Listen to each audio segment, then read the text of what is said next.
It is Tuesday, March 11th, 2025. This is a workshop meeting for the Harpswell Planning Board. Normally, we meet at 4 o'clock on Wednesdays, but this is a special meeting. Our planner, Margaret, who is unfortunately not with us today because she's sick, invited Jeff Kalinich from the DEP to be with us. And he is the shoreland zoning coordinator at the DEP. And being a coastal community, Harpswell has many instances where we need to understand shoreland zoning issues. And so we're really pleased to have Jeff with us. I'm going to open this. I'd like the planning board members to my right to please introduce themselves. Howard Levitian, Oars Island. Courtney Snellings, Harpswell. And Amy Heibel from Harpswell. We do not have a quorum today, but that's all right because we're not going to be taking any votes. We also have 5 members of the public here, and we also have our codes officer, Tim. You don't have a microphone, Tim, so Tim is here. We're all here to learn, and I'm grateful to have you, Jeff. So with that, I will turn it over to you. Thank you. Thanks for having me. How you doing? Just getting going. Coming in to listen. Alright. Just getting going. My name's Jeff Kalinich. I'm at the Maine Department of Environmental Protection. I'm under the Portland office. I'm the assistant shoreline zoning coordinator. Been that for about 6-7 years now. Prior to that, I was in the Natural Resources Protection Act group probably for 15 years or so. Margaret asked me to come today. She's been emailing me a lot. You're working on your map. Emailing me with a lot of questions, and I think just forwarding my response to the planning board. So having me here is obviously a benefit to ask questions as they come up. She asked me to kind of go over the basics. What is shoreline zoning? How do we do it? Things like that, but then I'm going to focus a little bit on mapping. Again, I'm mapping basics, but as you have questions on that or anything else, just feel free to ask. The Mandatory Shoreland Zoning Act, it's nothing new. It was adopted in 1971 by the Maine legislature. Back then, it was the Board of Environmental Protection, the Land Use Regulatory Commission had jurisdiction, and the Board of Environmental Protection back then used the state planning office, so a lot of this happened with the state planning office back in the day. They started putting out guidelines, Chapter 1000 guidelines, starting in 73. In 1990, administration of shoreline zoning was given to the department.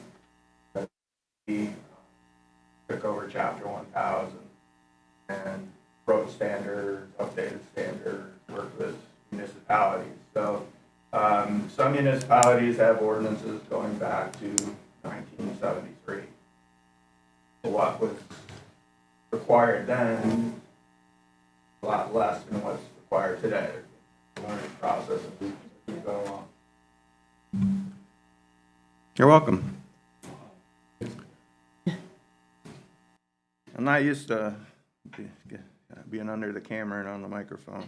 Got to push more buttons, that's all. The purposes of shoreland zoning, there's a lot to it. It isn't, there's of course the, protecting the habitat, protecting the wildlife, buffers and things of that nature, but it also goes into protecting uses, traditional uses. A lot of waterfront communities with intensely developed fisheries and canneries and lumber mills and all the things they had back in the day, those have kind of slowly disappeared. Fishing stayed, but even that, it's hard to maintain the docks and the structures and all of those sorts of things on a fisherman's income, and so there's pressure, for residential uses, for commercial uses, offices and things like that to come in on wharves and in some of those areas. So, shoreland zoning helps you determine what uses are allowed and can preserve, traditional uses. It also helps, for flooding, keeping people up and out of flood zones, or, erosion, historic areas, commercial fishing, water quality, of course, and fish and the birds. Also helps maintain access. I think Harpswell has a specific access ordinance requirements that allows for public access. So your community's utilizing that, provides for open space and aesthetics and things of those nature. So it's multifaceted. But what I, really like about it more than, the Natural Resource Protection Act, which is, habitat, which we need, but it also looks at how we're using the land and maintaining those types of uses. So it goes a little bit further than chapter or the Natural Resources Protection Act. Chapter 1000 is promulgated by the state. It's a model ordinance. You can take it, fill in the blanks basically, and make it your own. Harpswell has chosen to incorporate those provisions into its land use ordinance. A lot of municipalities do it that way. The only requirement is that you meet the minimum standards, however you want to do it. As long as you're meeting that, however you want to put it in, then that's fine. Ordinances can be more restrictive. Chapter 1000 is a minimum. Some municipalities will shoreland zone things that they don't have to. One example would be inland fisheries, their waterfowl and wadebird habitat. It wasn't required, but it's not required. But some municipalities still do it. You can actually also be less restrictive than the minimum requirements if you can demonstrate a special local condition. And a lot of that is for communities that have been around for hundreds of years, and then all of a sudden in 73 there's this ordinance and there's no way that you're going to meet it. So if you can demonstrate that we can't meet this, then you can have areas like in Portland or Biddeford that are less restrictive than what the model ordinance would require. The implementation roles, the municipality, basically, you adopt it, you amend it, you enforce it, administer it. If there's variance, the ZBA, things go before the ZBA. The department's role is to adopt Chapter 1000 standards, to review municipal ordinances and amendments to their ordinances to see if they meet the minimum requirements. The last update was in 2015. That's optional. It wasn't required to be adopted by municipalities. The 2006 were mandatory. I believe Harpswell has most of the 2015 standards, your footprint and things like that, right, Tim? Or you're going to that, yeah. So that's, you're pretty much there.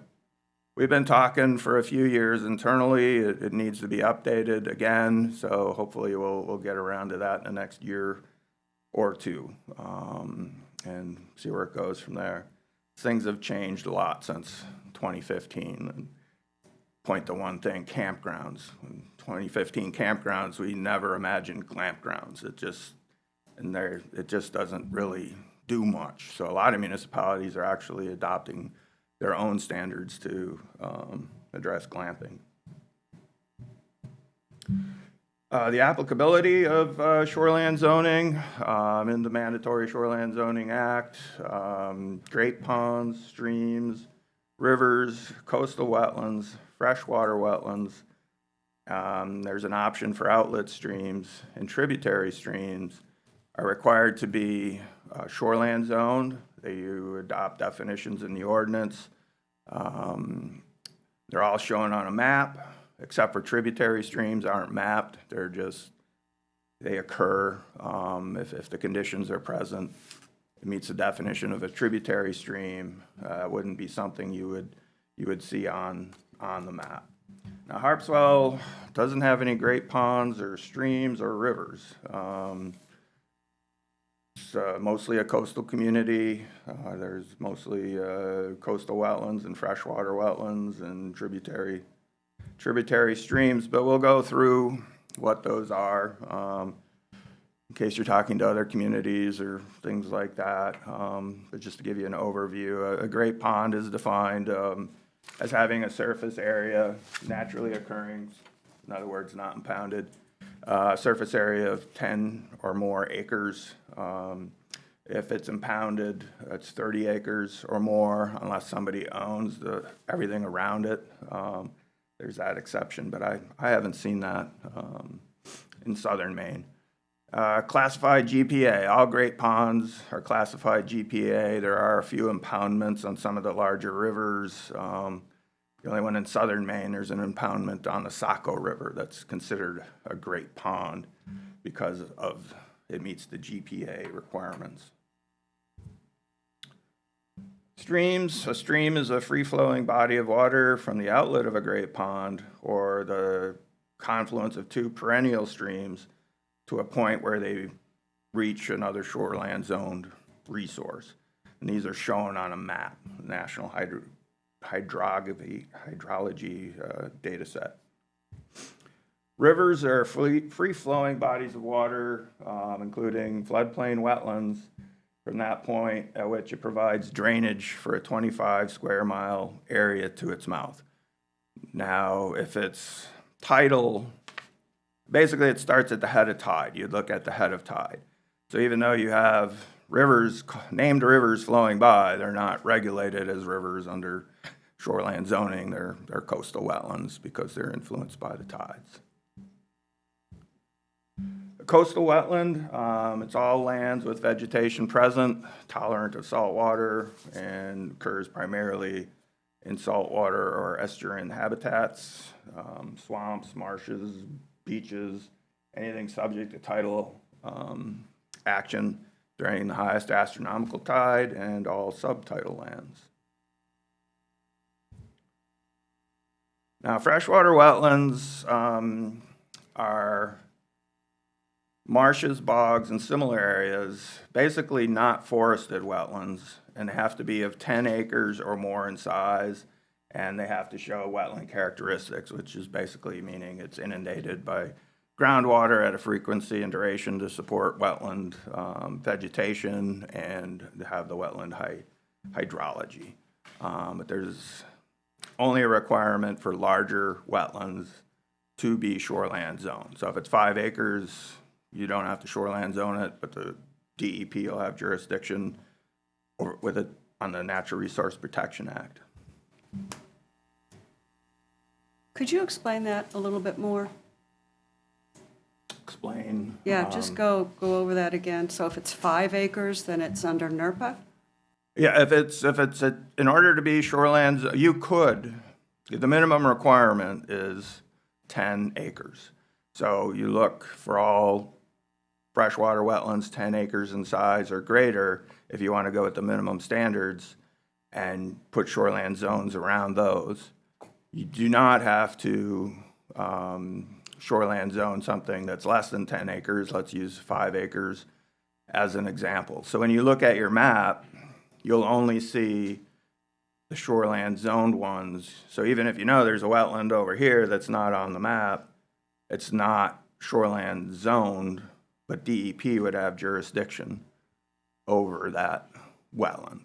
And I'm going to be going over some NRPA stuff towards the end because I usually get a lot of questions about that. But you could, as a planning, some municipalities shoreland zone wetlands 1 acre in size. Okay. Would you like us to hold our questions till the end? No, not at all. Okay, just want to clarify for folks here. Thank you. Yeah. Okay. You can wait to the end too, however works, whatever's best. Anybody wants to talk, I'm gonna Okay. Did that answer your question? Yes, thank you very much. You're welcome. So outlet streams, basically what we have is a picture of here is a 10-acre freshwater wetland, and it's kind of hard to see, but you can see this thread here is an outlet stream. So there's an option in the mandatory Shoreland Zoning Act that if certain conditions are met, a municipality, if they choose to shoreland zone outlet streams, are only required to put a 75-foot shoreland zone on the stream and the wetland. So basically, you're shoreland zoning this as a stream. The whole thing becomes a stream. If you don't want to do that, then you put the whole 250-foot shoreland zone on it. But that is an option. Not many municipalities do that, but I just like to point it out, get you to think about it and talk about it, and that may or may not be beneficial for you. I mean, looking at your map, there's maybe a handful of streams that are outlets of freshwater wetlands. Did you have a question? No? Okay. Tributary streams basically are a channel between defined banks created by the action of surface water. So there's no vegetation, there's a bed, it looks kind of like a stream, but it doesn't have to have water in it. So it's kind of hard to see here, and these aren't on your map. But this here is actually an eroded channel in the shoreland zone, so it would be a tributary stream. Now, it's not going to be on the map. You know, this is something that you're going to find on a site walk or during the permitting process when they submit a survey or an application, something like that. Should be flagged and, you know, put on the plan because they have setbacks and everything else as well. So, but it's not mapped. There were kind of a interesting thing about some of these channels. Sometimes there is a requirement that it be connected with other water bodies. I've seen some of these channels come down and then it disappears. I think the water just infiltrates. That's not connected. That's a criteria, even though there's that channel there, may not be a tributary stream. So they really need to be walked. What is the difference between a tributary stream and eroded gullies? It's a Rainwater, yeah. heavy rainwater. It's a bit of a judgment call on that for sure. I know in the coastal areas, it's especially in like some of the clays and things like that, you get a lot of really like steep gullies with this bottom area that kind of looks like a channel. I usually will walk up it and see kind of where it goes, what it originates from, you know, if it's within the shoreland zone. If it's just kind of like a grassy area or a wooded area where it just seems things drain, but it doesn't really seem like a system, you know, that may go beyond, then I would probably call that an eroded gully. You know, it's probably also subject to tidal action way down towards the bottom. So it is a bit of a judgment call. And it does happen in freshwater systems as well, mostly in clays, I think. Yes? This might help me answer a question that I had. The town did a natural resource protection survey, the town lands a number of years ago. And I was reading the report, and it talked about a condition other than steep slopes being 2 or more contiguous acres of a wetland that is not connected hydrologically to a surface water feature. And I was trying to understand what that meant, but I think you just explained it. I actually, the next slide, I'll get that into it a little bit. I mean, that's a wetland. It has to do with the Resource Protection District. Okay. But kind of briefly, think of a forested wetland, not on the shore, Right. but maybe 50 feet back. That would be not hydrologically connected to the resource. Yeah, and I'll go over that actually in the next great. slide. That's a I should have waited. great segue. Thank you.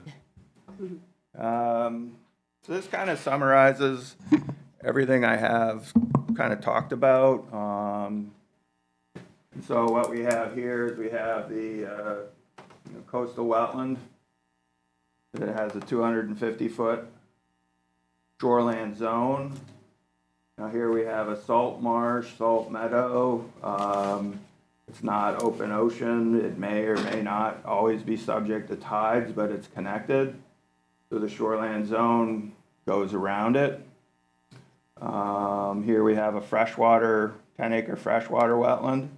It has the 250-foot zone. It has an outlet stream, but this municipality hasn't chosen to use the outlet stream, so it's 250. This isn't shoreland zone until it gets to the shoreland zone of another resource. Then this is a tributary stream, assuming that it has the characteristics that I identified, but I probably would. Now this here is above head of tide, and you get the 25-mile or 25 square mile drainage area. So this gets a shoreland zone of 250 feet on both sides. Now the definition of a river says from the edge of the floodplain. So this is actually considered part of the river because it's floodplain. So the shoreland zone goes around here. It's 250 from the floodplain on the edge of the river. So that's included. Beyond this 25 square mile drainage area, this would be a stream because it's below 2 perennial streams. That's the definition, how it becomes a river. Here you have a great pond, has the 10 acres.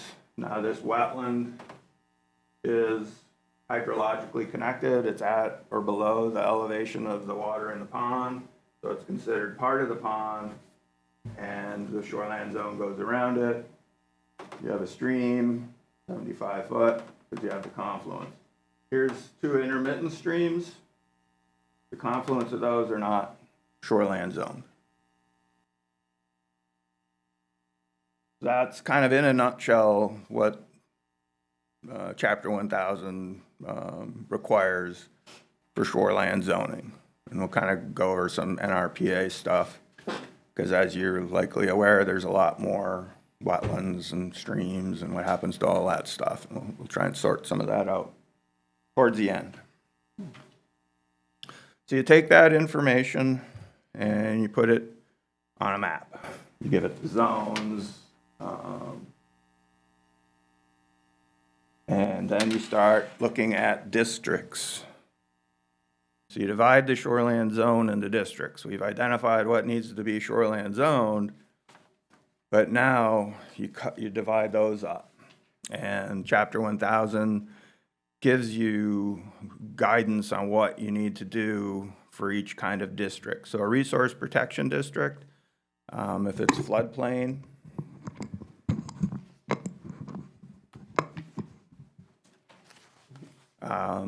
steep slopes, so it's the FEMA 100-year floodplain, steep slopes, greater 20% or greater slope for 2 acres.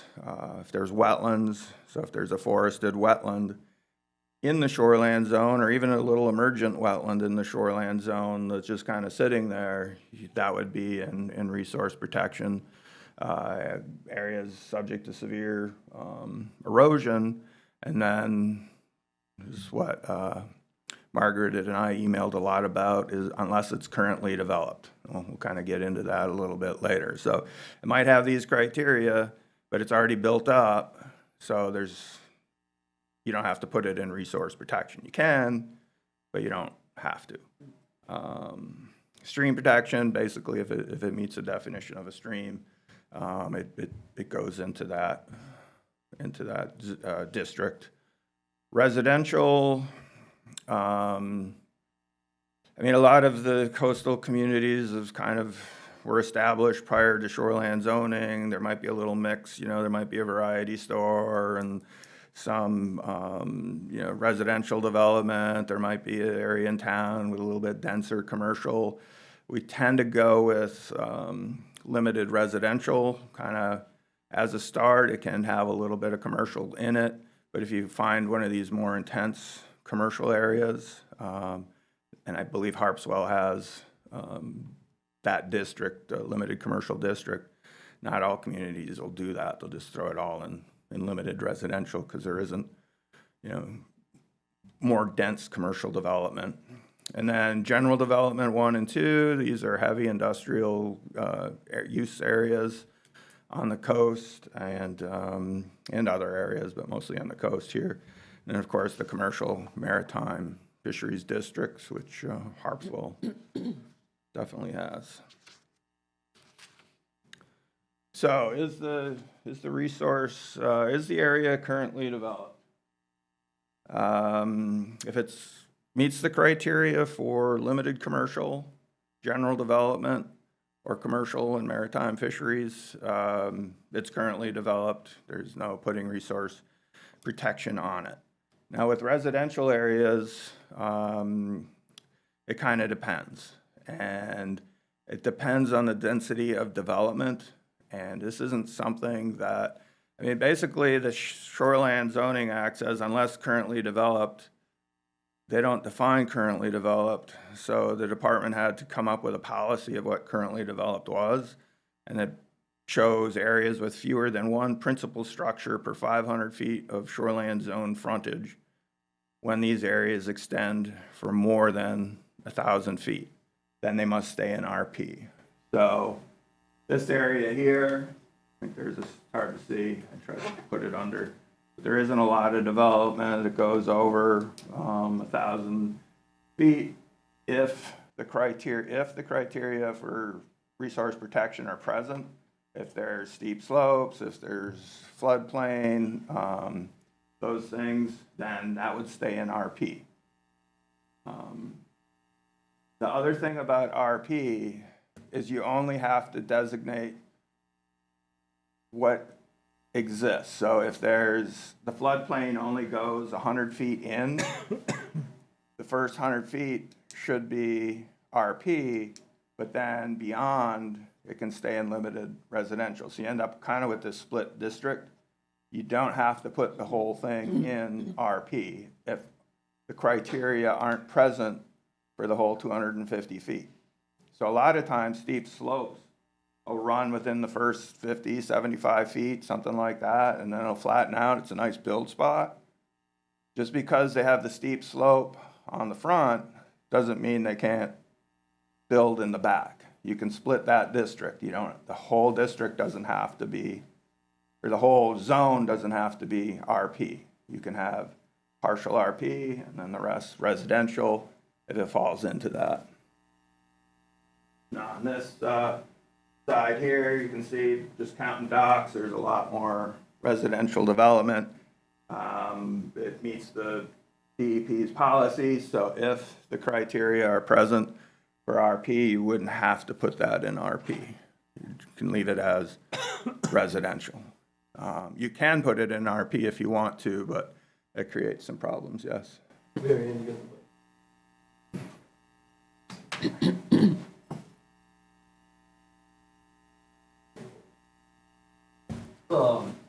I was part of this process when we started mapping it out. One of the things that we ran into is we'd have properties, and somebody would have built their house on the corner of the lot, and the next lot wouldn't have any development for, say, 1,500 feet. There'd be nothing built, the house would be set back. Then the next lot would have a corner development. So what would happen is the middle of that middle lot would fall into resource protection, but the corners wouldn't. And what we were afraid of happening is that property owner then developing one of those corner of the lots where it wasn't in resource protection, and that middle section that we deemed resource protection when we went through and did this again would have to come out. So we were afraid that this, by mapping this out, this would lead to people building just to avoid being put in resource protection. Does that make sense? Yep. Well It was stated. sort of a creeping Yeah. ability to How do we develop. address something like that? Well, if it's in, so it's currently areas that aren't resource protection that, that be it floodplains or whatever, is now saying it should be and meets the criteria for resource protection. Right, because there's no development. There's no development. Well, once it's designated as resource protection, then they can't build within the 250 unless they have a special exception. So that, What ended up happening is like the middle part of the lot would fall into resource protection, and the corner edges of it wouldn't be, because there'd be a building on the adjacent lot, right on the lot line. So what we are afraid of happening is people building on the edge of that resource protection zone that would be in the middle of their lot, and then when we went back through, say in 10 years, and had to remap resource protection again, we'd have to take those areas out because they built right next to it and it's now developed. so they're building in a It'd be limited residential area. Because of the adjacent property owner kept that corner of their lot out of resource protected because it was developed on the next lot over, so. So how does that change it in 10 years?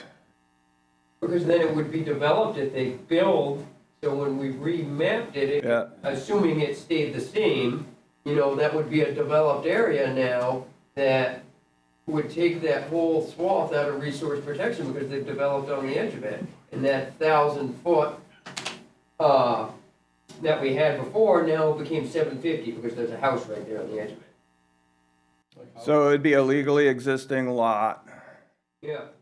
but it was staying shoreland, it was staying limited residential. That's the part where I'm getting tripped up, is if it's currently got the 1,000 feet and you put it in the RP, then the only way to build on it is as RP. So you have to meet that criteria. It wouldn't necessarily take it out of RP.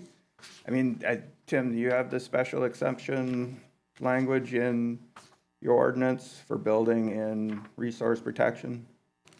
In our resource protection, you have to go through the planning board and then you're restricted to the 1,500. Yeah, there's what we call a special exception. You have to build as far, first thing is you look to see if you can build outside of RP. Does the lot have any land beyond 250 that is not in resource protection? Or, well, I'll get to that. So assume the whole zone is RP. So if they can't do that, then there's an allowance for building a 1,500 square foot dwelling as far back as you can. So it wouldn't change, it would still be RP because they built under the special exception. Now, that's with the whole zone being RP. If you can split the district and have the first 75 or 100 or 150 RP because those criteria are met, and then they come in and build, they can build outside the RP. They got, let's say there's a steep slope for 150 feet, so it meets the criteria, that stays RP. Right. And they're behind, they're 150.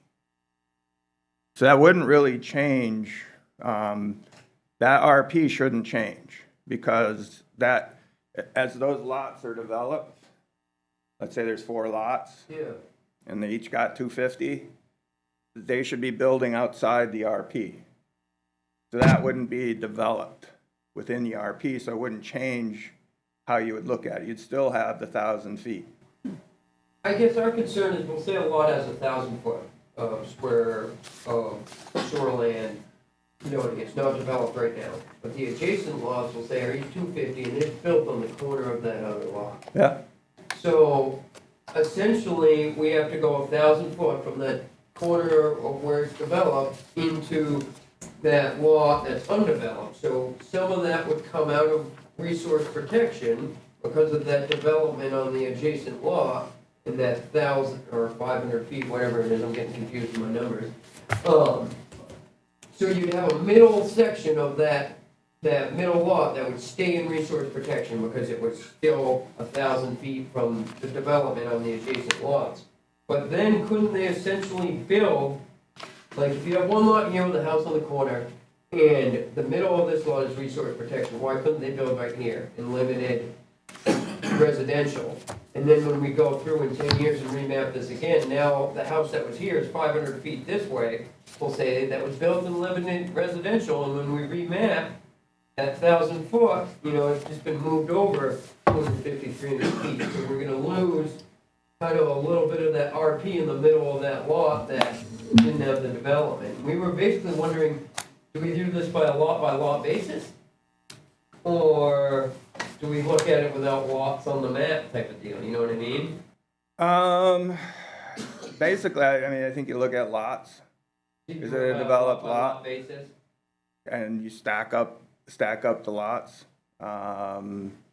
Because if the existing lot has a structure on it, the whole lot, I mean, yeah, you wouldn't change it now. It Right. would stay, you know, assuming that that area is limited residential, and doesn't have that. It's just, when you go the other way into the undeveloped, it doesn't change. I mean, if you have that 1,000 feet, you designate a resource protection, Tim gets a building permit after the ordinance goes into effect, they can't build in the RP part of the lot. If you building on the edge of it, That's the part I don't get. On a lot that's designated RP, how can they build on the edge of well, it? they'd have to meet the setbacks, 250 feet, Yeah. you know, but what we're talking here is 500 feet, 1,000 feet. So that would then encompass the setback plus an additional 250 or 750 feet into that RP zone. Once- If they build outside the 250, they're not in shoreland zone. No, So it doesn't change the shoreland zone. The shoreland zone would stay RP. Now, even if they build within the 250 with a special exception, they got a special exception. That doesn't make it develop. okay, It doesn't change it to limited residential. Okay. They got a permit from the planning board to build in RP. That's not gonna change just because we let you build there. yep, that makes sense now with that special exception. It does make it really difficult for the code office to enforce this 500 feet and 1,000 feet, because it makes it lot by lot, as you said, and most communities don't have the code enforcement staff capability to go to every single lot and do these measurements, much less put them on a map. And that was part of our difficulty. We wanted to really map these out because we knew where our buildings were. And so we wanted to map the RP on our local maps. But what we found was that within 1,000 feet of linear shoreland, you might have two or three private lots with their lot boundaries. And so that 1,000 feet might extend across three properties. And if one person builds on part of their property, then you have a principal structure within 500 feet of the shoreline frontage, and you no longer have that 1,000 square feet. So it was like creeping crud. Again, if it's RP and they're building and they have big lots and they can build outside the shoreland zone, Yep. it's not development within the shoreland zone, and even if you would allow it as a planning board under special exception, it doesn't change. Yeah. The other way to go about it is just, if it's on the FEMA flood map, if it's a steep slope, it's RP. I think there's problems with that for the code office as well, because if you've got a developed lot and all of a sudden it's RP, and they can't cut any trees on it, because it's RP, then it's, the point system and that doesn't apply, it's what's for allowed use. So I don't advocate putting RP anywhere that it's already developed. I mean, it's not an exact science, and it's basically putting it on the map, and once you can do that, we'll go over some mapping, but it can be field verification, it can also be, you know, just from shape files that are available. as well. So I think I just heard you say you didn't have a problem putting something that's already developed in RP. You can. I don't recommend it. Oh. Some of my biggest headaches have been residential areas that are all of a sudden resource protection. And, you know, it's even more problematic on a great pond, which you don't have any. But then, you know, it changes tree removal, it changes footpath, it really changes something. And folks don't really understand, well, how come on the town across the lake, they get to cut their trees? Well, they didn't put it in RP, your town did. And, you know, that's what, that goes to town meeting too. And people who are getting designated RP can be like, hey, no, I don't have 1,000 feet. I've got 750. And, you know, you don't have to take it all on you. You can Yeah. do your best estimate Yeah. and go that way. Because you are really giving folks kind of a break by not just saying, okay, it's all RP. It's in the FEMA flood zone. Oh, it's a steep slope. It's RP. Well, they already built on the side of the steep slope. Exactly. So yeah, there's no really, you know, I mean, to me, Right. the question is, what is the goal? What is the goal of these designations? The goal is to protect marine life, it's to protect water quality, it's to protect from erosion. So the question then becomes, how do you achieve your goal? And what I see us doing is getting caught up in this 1,000 feet or 500 feet when the issue really is a different goal. So I guess my question is, how do we achieve the goal? the way, I mean, we have a policy. That's all I can give you. That's the policy. We've had it for years. It was an undefined term. We get asked about it all the time, and that's what I pulled out of the files. I mean, I know it's not a good answer, but that's kind of the answer. It's not, you know, there's no, you know, you have to figure out the goals. I mean, and how much detail you want to put into that. You know, again, it goes to meeting. People get to say yes or no. My property does or doesn't meet these criteria. Well, we were just about ready to bring our shoreland zoning maps to town meeting for approval, and we realized that because of the issues you just raised, we weren't ready at all. Yeah. And so it's really going to take the planning board a lot of work to get these maps to the place where they'll get approved at town meeting, because there are so many people that are coming in saying, well, I have 890 feet, and so I can't be designated as RP. And, okay, you know.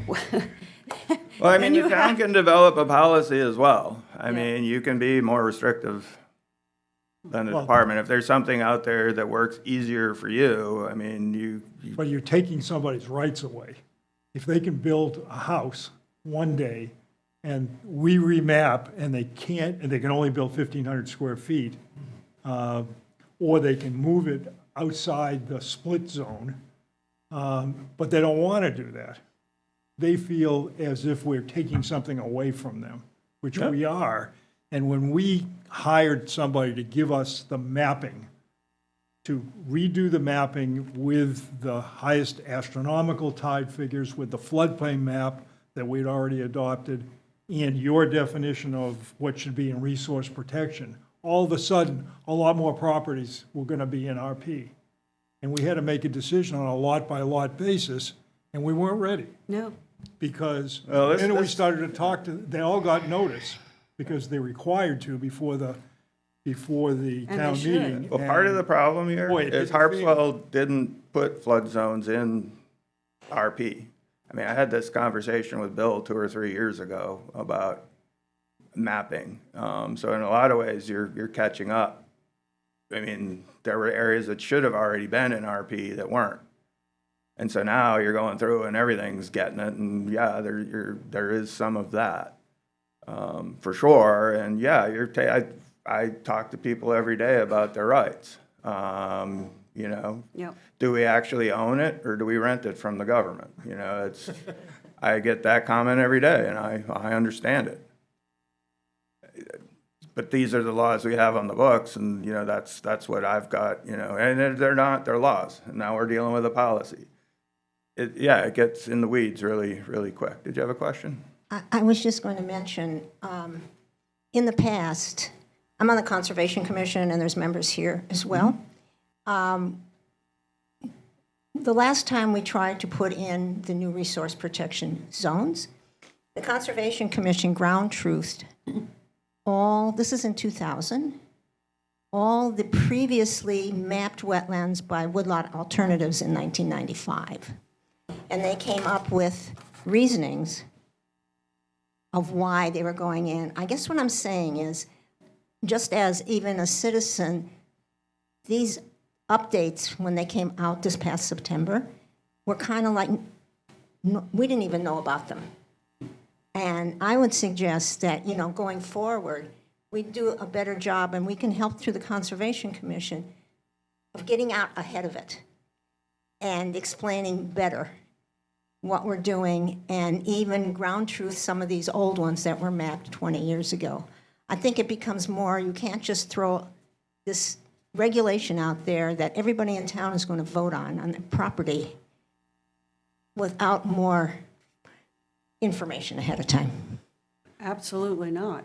When we started the exercise, unfortunately, we were told we have to bring this to town meeting in March because we had agreed with the DEP exactly what you said, that we hadn't done a great job the last time in mapping the RP zone. But we had to get up to speed now that we had the new floodplain map. What kind of leeway do we have? Because this is a big job now. And we have to do it as a planning board now, lot by lot.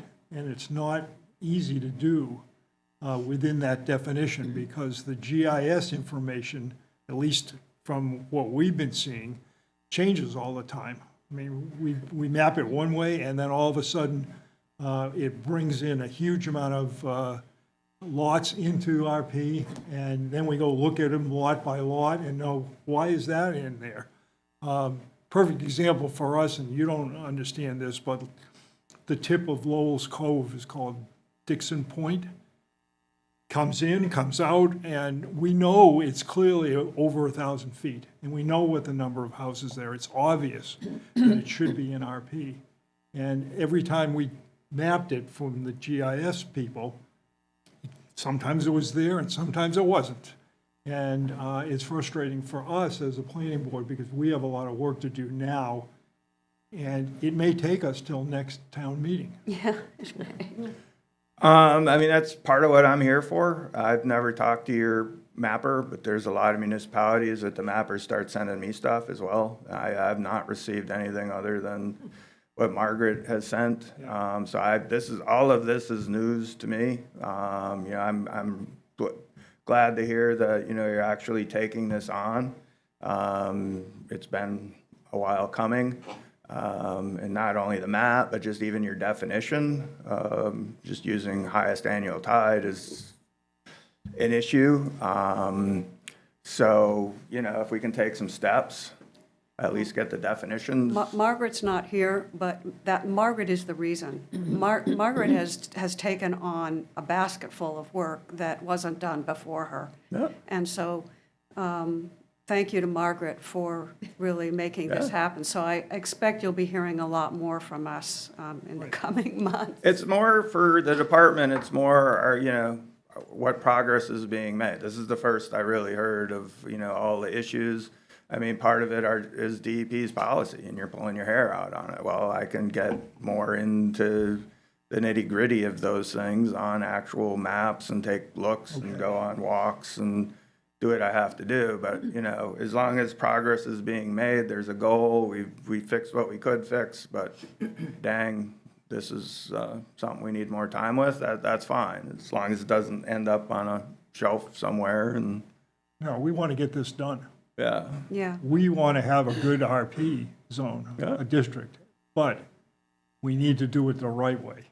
And not tell people, not put people on a list and have them all excited about it if it's not really shouldn't necessarily be in the RP zone. So we have to study them lot by lot Yeah. to do that. And we're a limited resource, but we want to do it. appreciate that, yeah. Does it have to be defined by the map? Microphone is coming. that's a great question. That's a very good question. Or should there not be some procedure or formula? And that, to me, There- isn't there is. understandable. Where you could go to a particular lot that somebody wanted to build on or whatever, that they didn't think was zoned properly, and you could apply that set of rules and come to a unique conclusion. And granted, you can't do that for every lot in town today before there's an issue with that lot. But I'm not aware that there's any such Yeah, there language is. or procedure There to is. do that. Or, The shoreline zoning ordinance says that the maps are guidance. And if there's an issue about a particular lot, it goes to the appeals board. And the appeals board makes a determination, but given all that information. to my mind, that language up there doesn't help me with this. Well, it certainly didn't help us much either. And the other language about what is a steep slope doesn't help me much. So I think what we need is some kind of half-a-page procedure or something that says, when you look at the map, you do this, you do that, and you measure it like this, you measure it like that, and then it becomes this or that. Yeah. And that isn't apparent to me. You've covered a lot of ground there, lots of good questions. I'm gonna go back kind of to the beginning, okay? You have to have a map. Your ordinance will say in it somewhere, we adopt these districts as shown on the map. Okay, so if they're not mapped, then they're not that district. There's towns sometimes that'll miss a whole bunch of shoreline. They're not on the map, so they're not zoned, shoreline zone, which is a problem.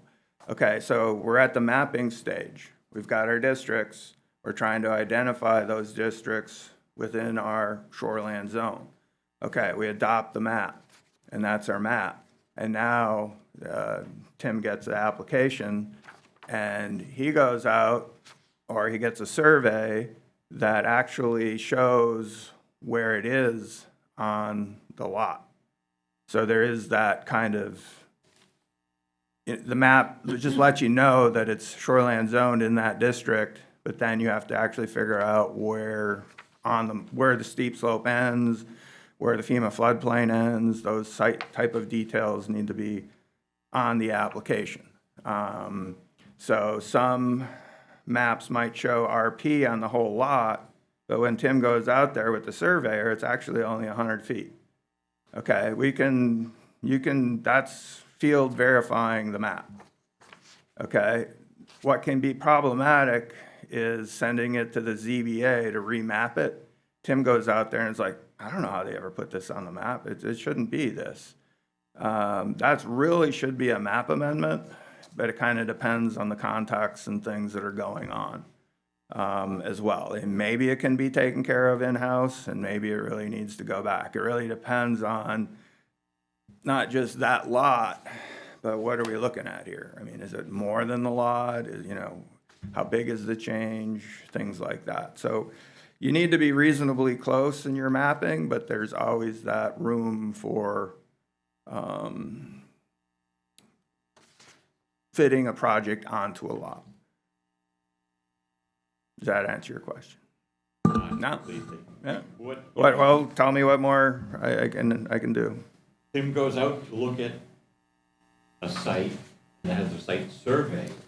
And that survey has got a different kind of detail than the town map has.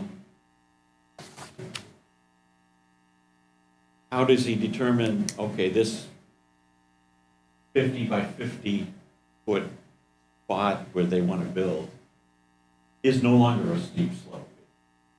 Because over that 50 feet, it is less than the 20% grade. Oh. Then you can just say, okay, that's an exception, and it should not have been part of that. Well, I mean, your question assumes that there is some steep slope present, Right. but maybe it doesn't extend as far as it looked on the map. They thought it went halfway, but it only goes a quarter of the way. Yes, you've got data that shows it's less than 20. And I'm going to get into it a little bit later, and you're probably somewhat experienced it. Mapping is not always 100% accurate. That's why there's always the caveat, this identifies the presence on a lot. It doesn't necessarily give you the precise location on a lot. It's more problematic if the lot isn't districted correctly. Like Tim goes out there and there isn't a steep slope. Why can't he put it at 75? There it says, RP to 125 because of steep slope.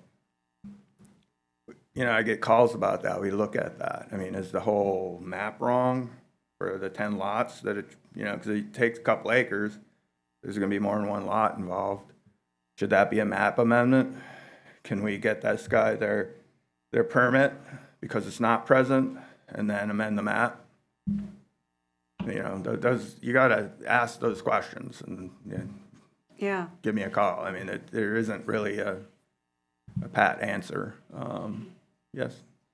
I want to make sure I understand it. I think it's probably a pretty basic matter, but if you're in residential and you have steep slopes, you can't build on the steep slope, but you can build right after the steep slope and be within 75 feet if it's residential. But if it's resource protection and the steep slope goes back 75 feet or any amount less than 250, you're still going to have to build back 250, no matter where your flat spot on the steep slope would be. The way it should be mapped is that the steep slope extends, however it extends. So let's say it's 100 feet. And in normal circumstances in Harpswell, you could build at 75 foot from a coastal wetland.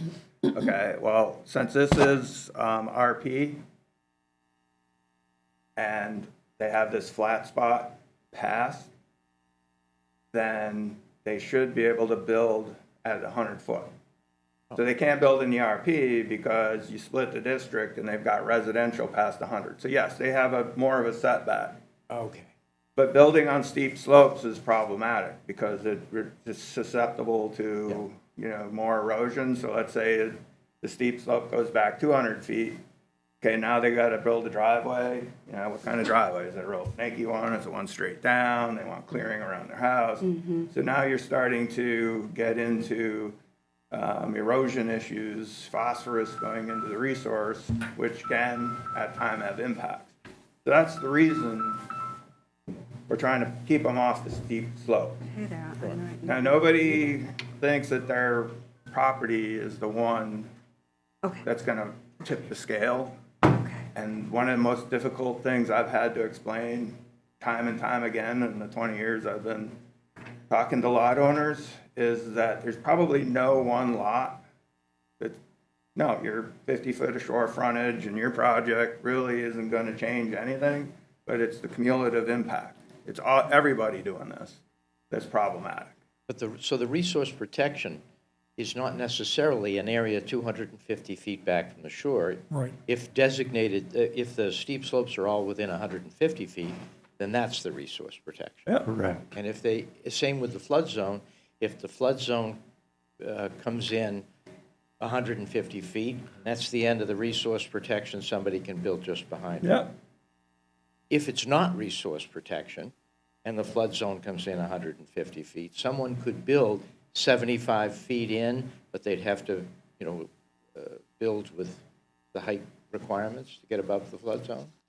I'm going to have to lean on Tim a little bit for the floodplain rules. rules, because there's a whole different set of rules when you're in the floodplain, but under shoreland zoning, we just require elevation above, 1 foot above the floodplain. I don't know if anything comes out of the floodplain ordinance that would change that, Tim? No, that's right. If you're in the V zone, you're gonna be 1 foot of free board. They call Yeah, it, right? 75 foot. Right. And that can happen, if it's residential, that can happen anywhere as long as you're 75 feet back from. As long as you're meeting as long as you're meeting all the requirements of the district. Okay. The 75 foot, side setbacks, height requirements. And if it is resource protection, then how far back from that flood zone do you have to build? One foot, or? If you can build out of the flood zone, okay, so if the flood zone's 150 feet. Yeah. You can build outside of that. Yeah. There's no setback from the RP. Okay, The RP is the setback. okay, You don't have to be, you can be at 151. gotcha, thank you very much. And we were able to get the GIS mapping to limit the RP to the issue.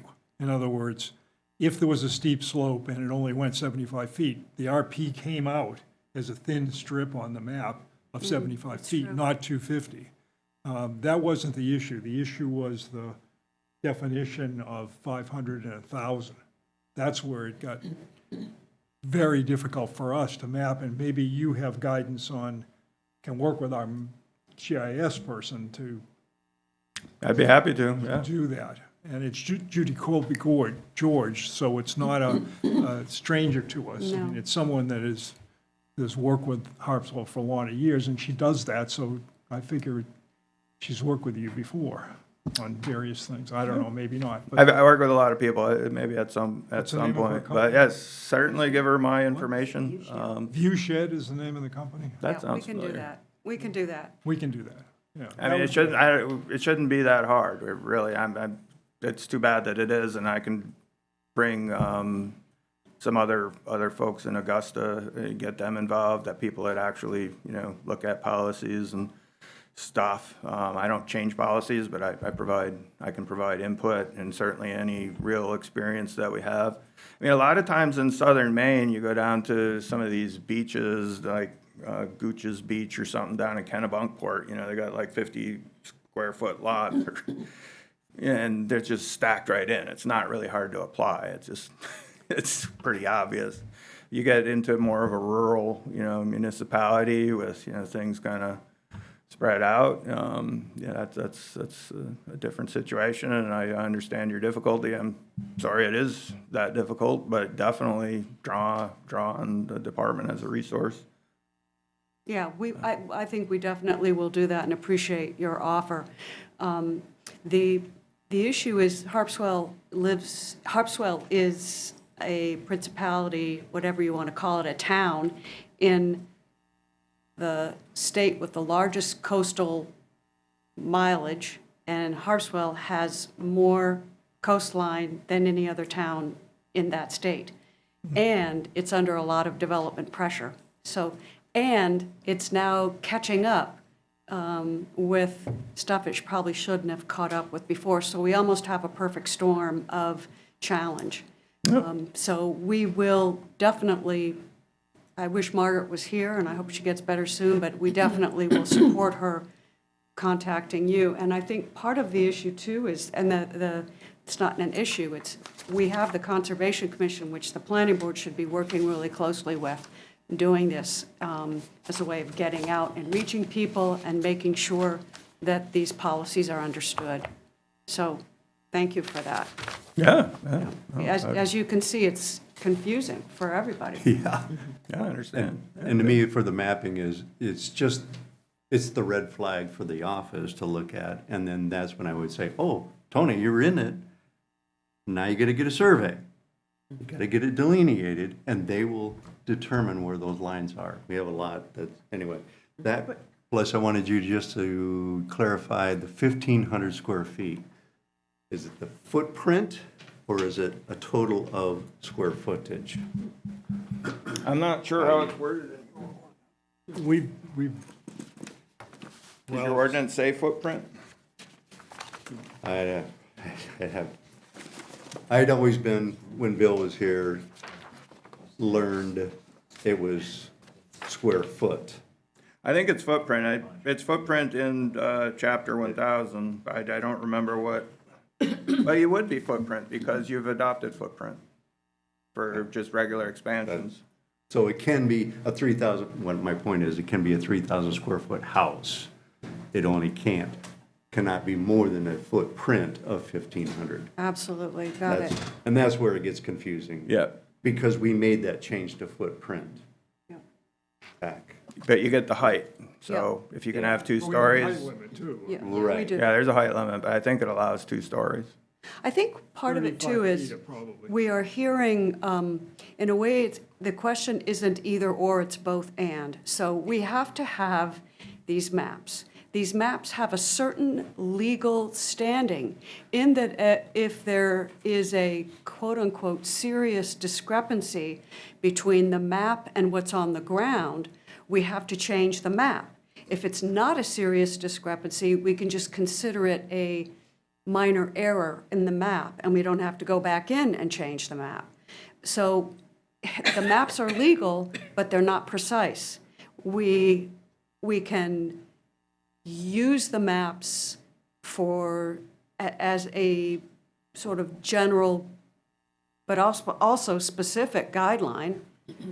But if it doesn't meet the specific situation on the ground, then it can serve more as a general guideline. It's kind of, do you see what I'm saying? Yeah. It's, you're talking out of both sides of your mouth in a way, and I understand why that is. It's not to be confusing, but because of the level of information that we have, it is confusing. Yeah. Okay? He understands that. It's very confusing, that's for sure. But the general goal, I think, is something that we can agree on, which is to protect the water quality, protect the resource, and protect the private property rights. All of those things at the same time. Okay.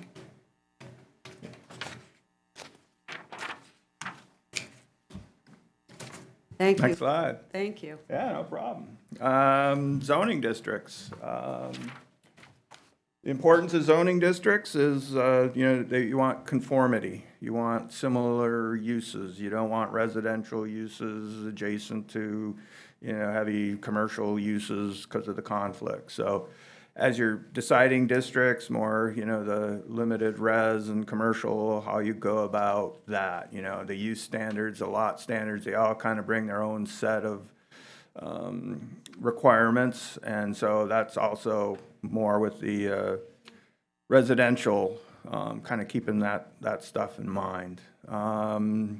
So you folks probably didn't get into a lot of the, actual mapping of a mapper for that. These are frequently used data sets available online to mappers. Some of them are required by the Chapter 1000, specifically the national map, but we also use NWI. The FEMA is required, so those maps are there. DEP, Ag, IF&W, the Office of GIS all have this information. FEMA has the information available as well. So there's shape files there ready to start creating your map. Okay, we've got the map sources, the data sources. How do we use the map data? We got these, got this map, got the ground, and then we start putting shape files on that. We've actually talked about a lot of this already, but we'll get into it a little bit more. So this is a stream, and this is the shape file of the stream, and they're not right on top of each other. So when you create your map, you're going to take the shape file of this blue line. I mean, even the property lines are off. But that's what you put on your map.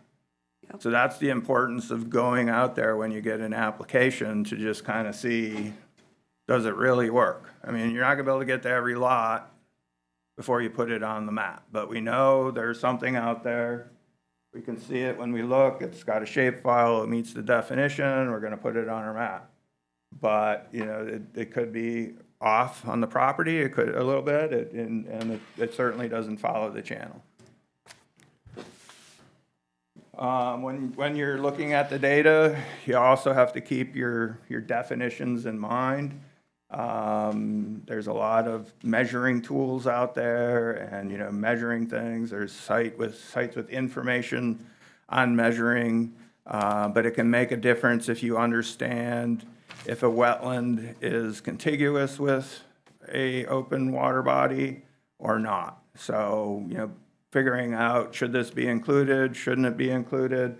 Like a lot of the wetland maps will, you know, they'll have different zones in them. So where do I draw the line on this? Is this the edge of the shoreland zone wetland, or is it something else?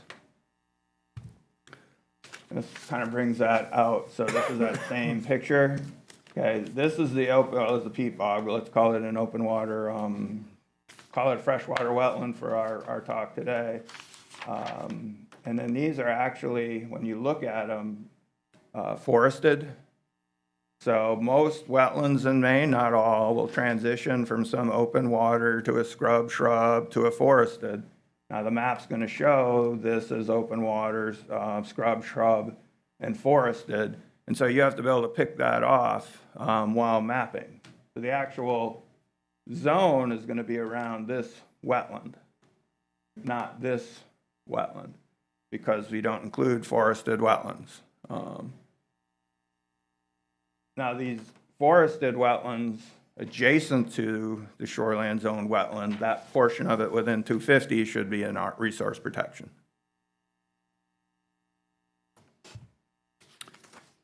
So then we get the map. You know, kind of going through all of that. This is what you produce. You get applications in.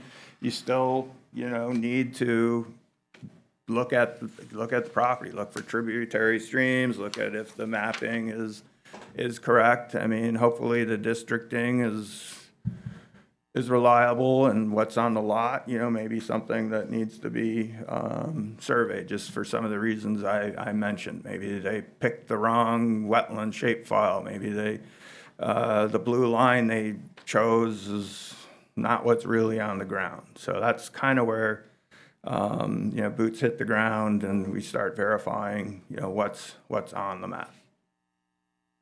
Okay. Yep. That's really all I had on mapping. I don't know if there's any more questions. I got some stuff on NRPA and shoreline zoning if you'd like me to continue. Do you foresee the mapping technology improving to the point where we're really able to pinpoint stuff?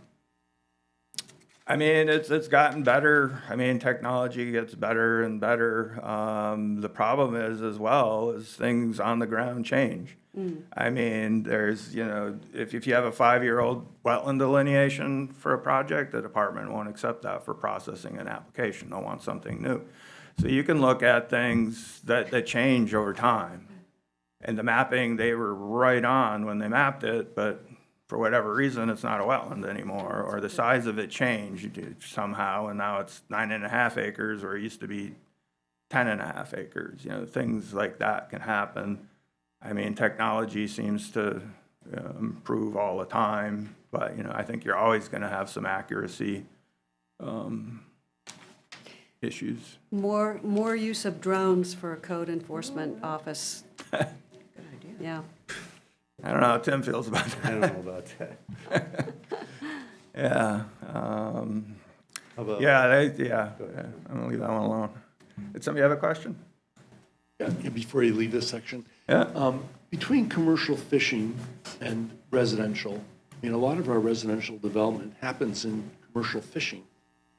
What is the restrictions, how do they differ for housing developments in those two? Maybe that's something that you'll That's a really good question, and we are working on that. One of the things we'd like to do is, we have a commercial fisheries 1 zone and a commercial fisheries 2 zone, which allows different things. We'd like to just make it all commercial fisheries, just 1 zone. But that's a great But a question. lot of the town is in commercial fishing. Yes, it is. People No, developing lots on it. it is in commercial fishing, and one of the things we found from doing this mapping is that some of the areas that are zoned commercial fishing probably should not be zoned commercial fishing. And Sam Alexander, I don't know if you were at that public meeting, but got up and pointed to a neighbor of his who was at one time the town attorney. And he got his land zoned commercial fishing because he thought he could do more development, like maybe even put a marina in, even though the slopes would have made that impossible. But his land right now is zoned, he's no longer with us, but that land is zoned commercial fishing, and it should be taken out. So we have a lot of detail work to do. It's a good question, Tony. If I could just add a little bit to that. A lot of the concern, that I've run across, mostly in Portland, and in some other areas closer to Portland, is commercial wharves being developed into residences. There's a lot of prohibitions on that, just because they're more lucrative for the wharf owner, and it kind of elbows out traditional uses. So that can be a problem. But then just, in those areas, not on the wharves, a lot of times there's support industries that feed the fishing, and if those uses are allowed, they get pushed out, costs go up, things like that. But it all comes down to your table of land uses in your ordinance, and that's where you can figure out what you want to allow and what you don't want to allow based on your municipality's preferences. I mean, certain things are dictated by the department, like, no, you can't do this, no, you can't do that, but there is leeway. You can be more restrictive. But, I mean, certainly we say no to residences on wharves unless you can get some kind of special local condition. And then I think there was a couple more questions. Sorry, yeah, Tim? Vernal pools. Yeah. I have everybody that's an expert. Yeah. Oh, well, that one is. Yeah. And I guess we haven't talked about that. I don't know. I mean, vernal pools aren't something that are required to be shoreland zoned. Municipalities can shoreland zone them. They are regulated by the department under the Natural Resources Protection Act. Once a vernal pool has been identified as being significant, then it has certain protections with the department, the vernal pool itself, and then areas within 250 feet of the vernal pool are under department jurisdiction. It isn't a no development zone, it's kind of a limited development zone. I mean, they try and keep them as far away from the vernal pool as possible. They locate it, minimize, I think it's like 25% of the vegetative cover can be removed, and there's certain standards like that. Now, if it isn't, those are mapped. And I think we started doing that. I remember doing that like when I came out in like 07. We were running around, you go and count eggs and stuff. And then you fill out some paperwork, send it to IF&W. So they've got ones that are significant. I think a lot of them have been identified. They've got ones that have been found not to be significant. And then there's ones that people are still finding. So if your project comes, somebody comes in and says there's a vernal pool on that property that you're looking at, it's probably, there's some wetland associated with it, which I don't know, sometimes they're forested wetland, things like that. They can be treated as significant vernal pools until determined otherwise, but that's kind of a department thing. I mean, I'm not aware that Harpswell has any vernal pool You do, okay. I think we had two that I could find that were identified. So you have but you don't have, vernal pool ordinance requirements. I don't believe so. Yeah, most municipalities don't. That'd be a DEP thing. Yeah. When this came up in 2007, I had thought that there is something in the ordinance that says if you're building on a property, Sometimes you don't know until it comes up. And right, not in my- it's not been publicized, but if you're building on a property where there is a lot of wetlands, you need, or not, shouldn't say wetlands, squishy areas, Right. There's wet areas and wetlands. That's Right. what I try and tell people. you were required to do a study before you could build. Okay, I have two lots in mind now. Yeah. One that just got sold that I already have emails about the neighbors saying, oh, it's wet, they can't do that, can't do that. And I have another one that's been divided and there's a wet little area, let's call it a wet stream, if you will, for the moment, that goes through the whole property. And I've been told that's a vernal pool. And I said, well, it's not on the map, but until something is in front of us, we have enough problems to think about. Tim, do we still have that in our ordinance, that if the property has a lot of wetness, the developer is required to have the test done, which also holds back his ability to develop until Until you can only be done at a certain time of the Until we year. get someone else that is qualified to Yeah. identify that. And my yes. understanding was it was at their cost. At their cost, yes. Mm-hmm. To my knowledge, yes. If you have complaints now or concerns now, and there's like an application or something, or they're considering an application, now's a good time to contact the department. I mean, they can get their own consultant too, but if they don't want to pay for it, the department will go out and do an assessment. They can tell you, first of all, if they think it's a significant vernal pool, and if it has that potential, they can come back and do the egg counts that are required. And now's a good time because we're getting into the period where they start breeding. So, maybe this year you lucked out. I always hated the ones where they came in June. And Right. it's like you either treat it as a vernal pool or you wait till June. But I would, maybe suggest putting them in touch with DEP, because certainly if it is a significant vernal pool, they're going to need some permitting there. It could affect their project in the end. So, yeah, I mean, even if you don't have anything on vernal pools in your ordinance, I'd get it to DEP. Another question? Yeah, can we just go back to the tributary stream versus the outlet stream for a minute? You said that the tributary streams are not mapped, is that correct? Correct. But are you saying we should be attempting to map them? Oh, Okay, so we don't worry about any declivities where the water's coming out and whatever, so just leave that alone? you don't need to map them, but you need to know if they're present if an application comes in, Because? because they're a regulated resource. You can map them. The thing is they're not readily identifiable like a lot of streams. It says on the NHDS website, so you can pick that data layer off. These are just typically drainages that, they'll come off a hill into a ditch and then come under a culvert and run off somebody's land, and they've been doing it long enough and enough people have made it go that way that all of a sudden you got a channel in the spring when the snow melts. And it's a tributary stream. And Thanks. they're there. This is the case Thank you. of the house lot that we had where they wanted to blast out the rock to build a mega mansion.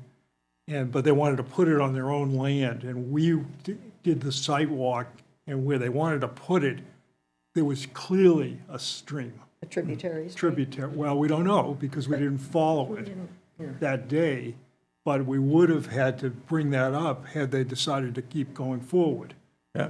They decided to move the stuff to sell it, so it didn't come into being, but that was clearly on the ground, even though it was not wet at the time.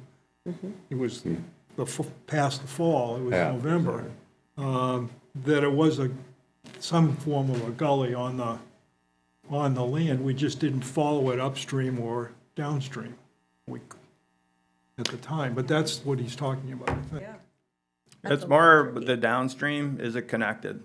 There's really nothing, as long as it's within the 250, it could start right at the 250. It doesn't, I like to go beyond because I like to have a bigger understanding of what the actual drainage is and things like that. But for the definition itself, it just has to be within 250 and it has to connect. We knew it was going to the water. Yeah. We just didn't know how necessarily. Has to do so visually. That channel has to be visible all the way to the resource.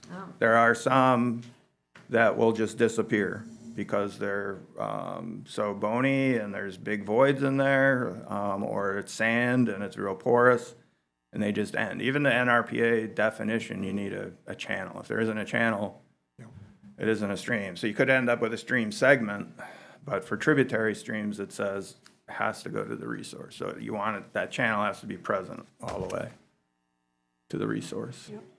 I think for Harpswell, the truth is that you're never more than a half a mile to a quarter of a mile or less from the shoreland. So anything that goes into a tributary stream finds its way to the shoreland. And that is something that I know the Conservation Commission is well aware of, and I think that's something that I worked on a project 30 years ago where we mapped those tributary streams, and maybe it's time to start that discussion again. Nothing saying you can't do it, it's just you don't have to do it. Okay.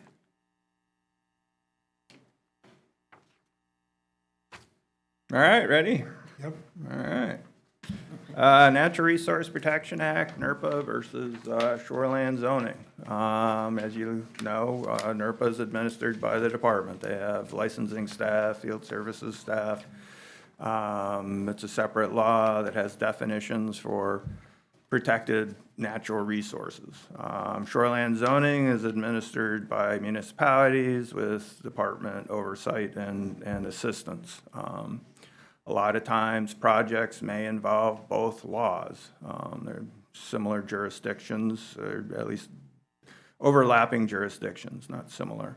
For the Natural Resources Protection Act, there's protected natural resources. None of that stuff is mapped. It's whether or not whatever is on this piece of parcel or piece of land meets the definition. So for the municipality, all you're going to see on the map is 10-acre wetlands.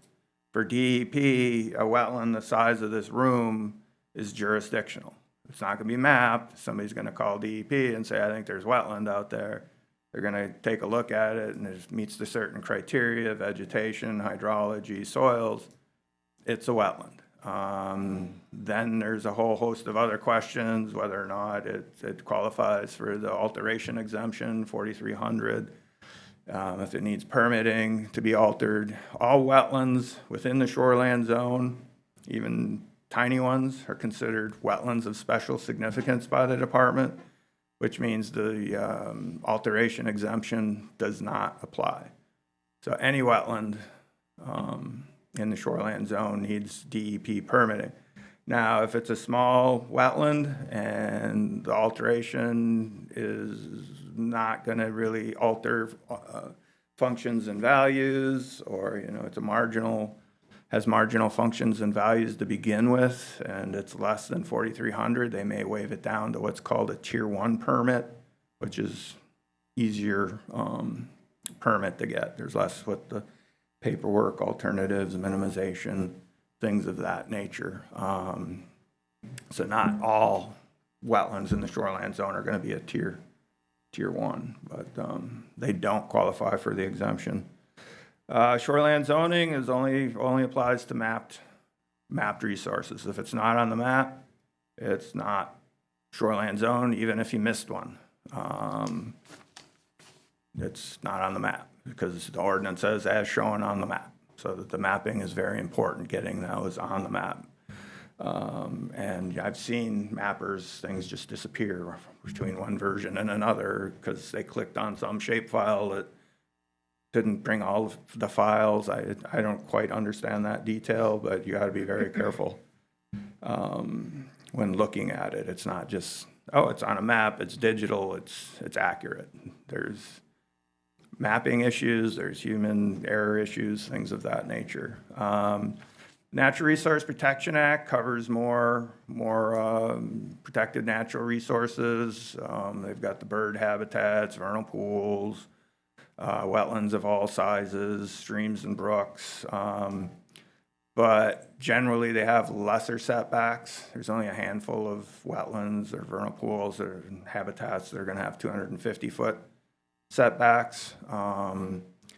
And where there is overlapping jurisdiction, so let's say on the coast, you have both the NRPA 75-foot jurisdiction and you have the shoreland zone 250-foot jurisdiction.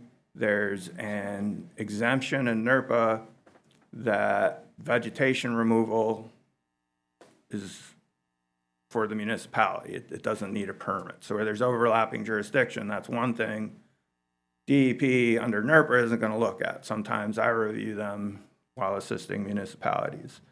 The NERPA adjacency standards are different than those for shoreland zoning. If it's a non-shoreland zoned resource, they do use the buffer standards of shoreland zoning more or less. NERPA is mostly about habitat and water quality, where shoreland zoning can look at development density and uses and flooding and even aesthetics is a part of it. So back to this here.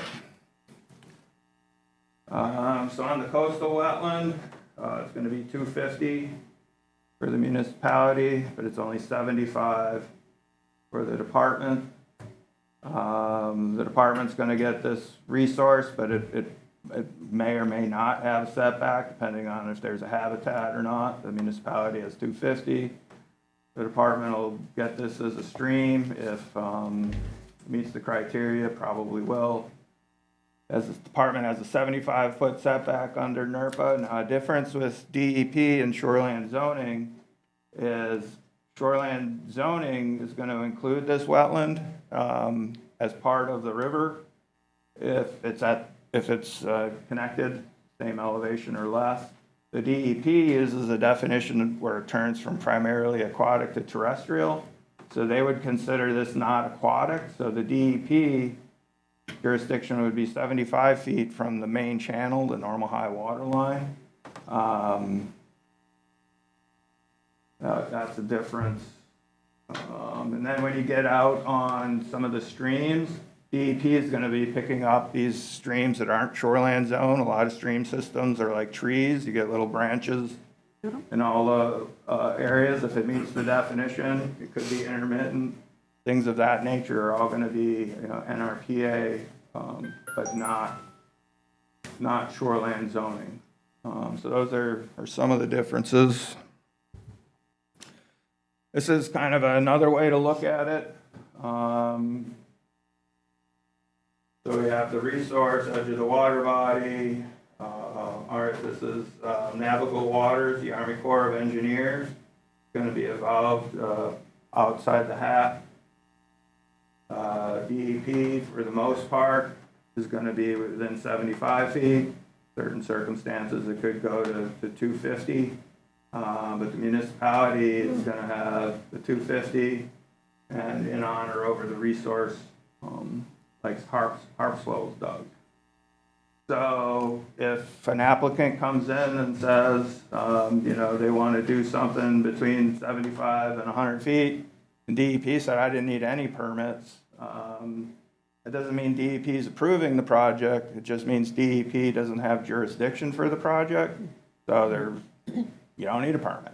I don't know what you're doing, but you don't need a permit. I mean, that's, we get phone calls. Do I need a permit? It's outside of 75 feet. No, you don't need a permit from DEP. So we don't always really know what they're doing. So then they'll come to the planning board and be like, well, DEP said it was okay. We didn't quite say that.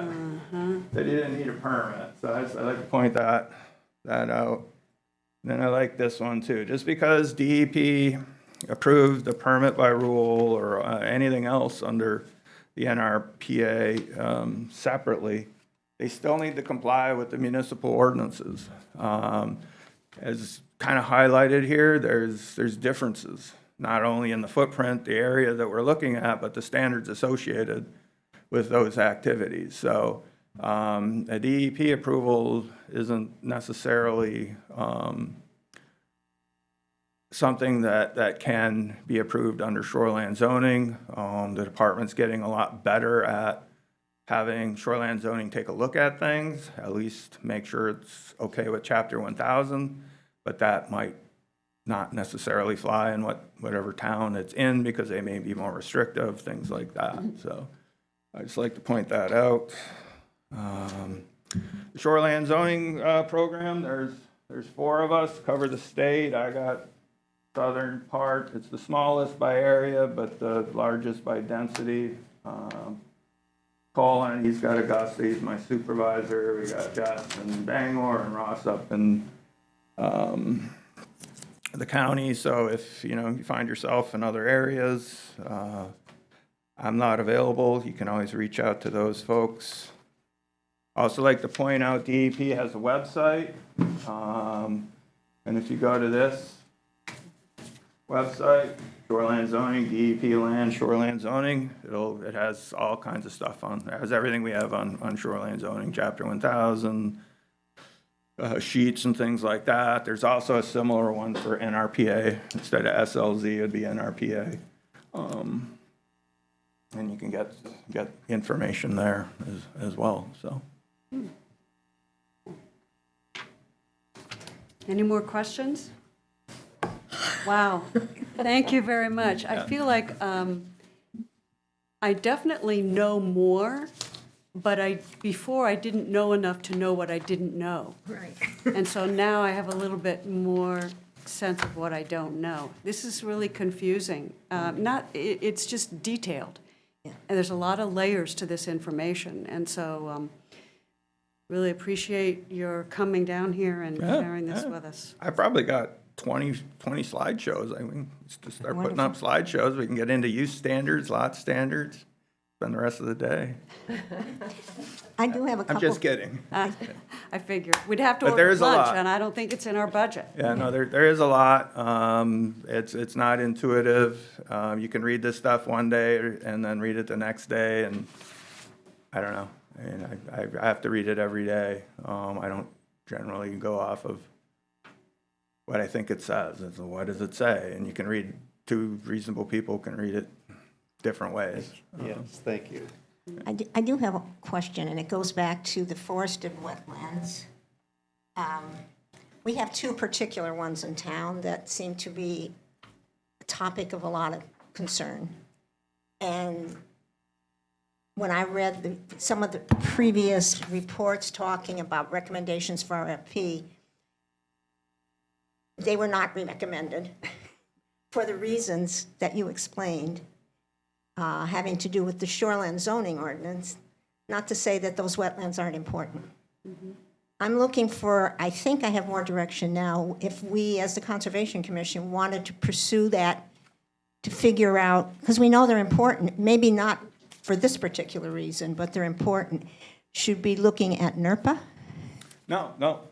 I only went over minimum standards. That's really all Harpswell's been looking at, as far as I'm aware. This is the first I've heard of other things. Okay.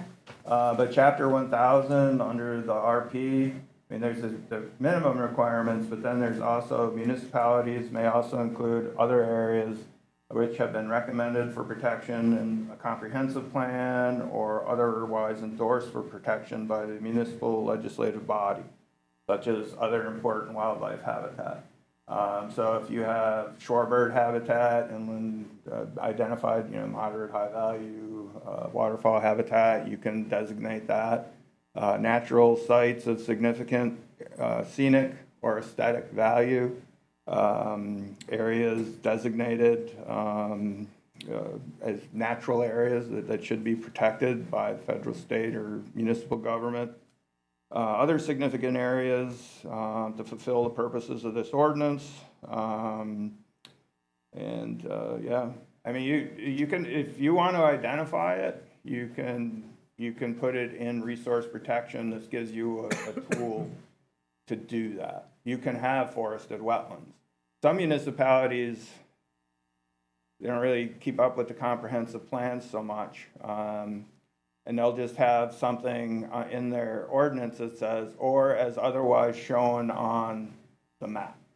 So they'll list everything that's required, maybe something else, I don't know, but then there might just be something on the map that's shoreland zone. And I would recommend if you do that, leave good notes as to why it is. Right. Because when everybody leaves the town office and goes, you know, nobody will remember why that forested wetland, the shoreline zone, the state doesn't require it. So, you know, having it in a comprehensive plan or having some documentation in keeping that information will help others in the future. Because sometimes I run across stuff and it's like, I don't know. And as you've noticed, there's a lot more development interest. Yes. And so when you don't know and it's on somebody's land, nobody, yeah, it doesn't set up a good, you know, a good situation. But you can Oh, God, that's. put So- that under resource protection. So we could develop a good definition for those.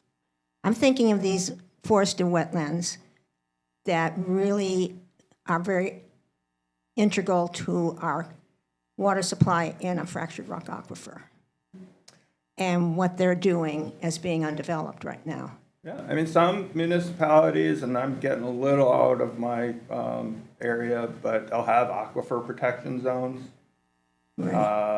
things of that nature. Some shoreline zone them, some have them in separate aquifer ordinances. So, I mean, that's an option as well. Good, well, it's going to take us a lot more figuring it out, I think, and Yeah. thinking about it. I'll just say, Jeff, thank you, you know, seeing your, especially some of your visuals and diagrams between shoreline zone and kind of help clarify things for me. The town had a project here on this lot, on this town lot, and Strawberry Creek, I think is RP. Yep. And we were rehabbing, putting in a trail with 5 structures, some of which went over clay gullies, but one went over a stream. And we thought we would just go with a permit by rule, but your department determined no, it needed a tier 3 permit. But even after we went through that process, we still came back to the planning board for their approval too. So that was that overlap of NERPA and shoreland zone that the town went through. Yeah, it's complicated. This is one of the more regulated areas that, you know, land use areas in the whole state. But, you know, there's a lot of interest in it, a lot of stakeholders. So, yeah, there's a lot to it. You get a lot of people that this is the first time they own something on the shorefront, and they're like, what?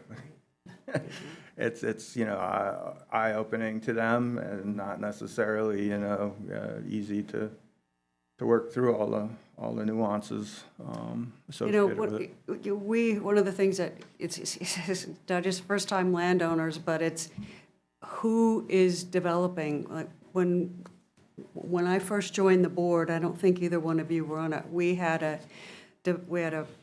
proposal at the head of a cove here that went from a small family-owned marina to a marina that has international holdings and has just been sold again to, I believe it's BlackRock. And so we have, yeah, I was on the board. yes, Yeah. okay, so you were. Yep. Those challenges are, and they got a NERPA permit. And as far as I'm concerned, that wasn't worth anything. We were, and that raises another question for me. As a planning board member, I really wanted to contact DEP and say, would you help us to review this? Would you help us to look for things? Or would you meet with us and tell us what we should be looking for? Or just to have a conversation. And I was very strongly discouraged from doing that. And I just wanted to, would that be appropriate? Is that something that a planning board could do? Could say, hey, you know, we have this international developer who's really far exceeds our municipal zoning ordinances or our legal staff. Could you come and give us some guidelines? Would that be something that we could do? Or would that be outside the bounds of? Well, NERPA reviews projects under NERPA standards. I'm not sure, was never in licensing, I was only in field services and enforcement. So I don't know if you get an opportunity to comment as a municipality or not, but you would be able to comment, I would think. Certainly butters and all of that get the comment. Now, as far as any municipal applications, that's where I would come in and provide assistance. I can review an application, you know, based on your ordinance and those things. But, you know, my review is going to be based on what the law says. I mean, Right. A lot of these things are change, and not everybody is ready for the change. Change is hard. But as a planning board, you know, you might want to think ahead about some of the issues that, you know, are coming, because once somebody proposes something and it's allowed in your, you know, table of land uses, you know, it's allowed. You can't say, oh, no, we didn't mean that. So, I mean, go through your table of land uses. Where are you going to allow things? Are you going to put limits on, you know, what is allowed? Do you want to put limits on cell phone towers? Do you want to put limits on solar, wind, things of those nature before they ever get here? I mean, one thing we're all of a sudden seeing a lot of in southern Maine is people basically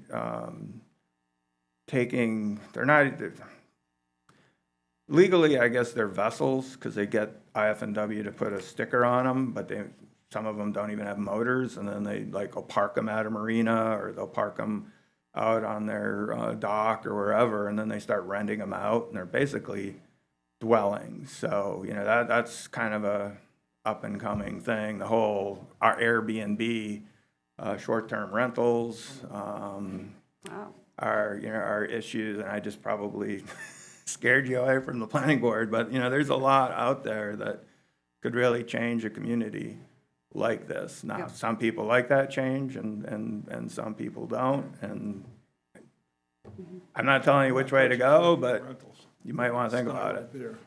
Well, thank you for that. I think I really appreciate, and we all, if I can speak for everybody, we really appreciate your coming down. One of the things that small towns have trouble with is, you know, staff and volunteers. We really survive on our volunteers. This shoreland zoning ordinance, which came from the state, would never have come or be applied to the degree that it's been applied if the state hadn't gotten involved and shown some guidance. And so I realize that it's not the most opportune time for the state to stick its neck out, but we do appreciate the state being involved in environmental protection and taking the lead on some things. So you make it more doable for us at the municipal level. No, thank you. So thank you.